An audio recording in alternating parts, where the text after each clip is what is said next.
Welcome back to Morbid Canadian Moments, where I'm posting a new story every day this October, so if you enjoy our dark history, please follow along. Today, we're headed to rural New Brunswick in the frozen winter of 1936, where a story unfolded that's almost too strange and too tragic to believe. The Bannisters were a poor, isolated family living on the margins. Their shack was cold and bare, their meals mostly beans and buckwheat and what they could trap.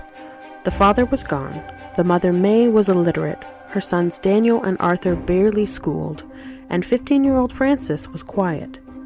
May, known for her questionable reputation, hatched a desperate plan. She claimed she'd given birth to a baby girl to extort money from men she'd been involved with. But there was no child, so she wrapped a doll in blankets and carried it everywhere. When one of the men demanded proof, she panicked. Soon after, all three of her children went out into the snow to find a replacement. Their neighbors, the Lake family, were everything the Bannisters weren't, living a quiet, hard-working life, raising 2 young children on a small, respected farm. By dawn, the Lake family home was a burned-out ruin. Philip, Bertha, and their little boy were found lifeless. Their infant daughter, Betty Ann, was missing. Tracks in the snow and a single mitten led police towards the Bannisters' door.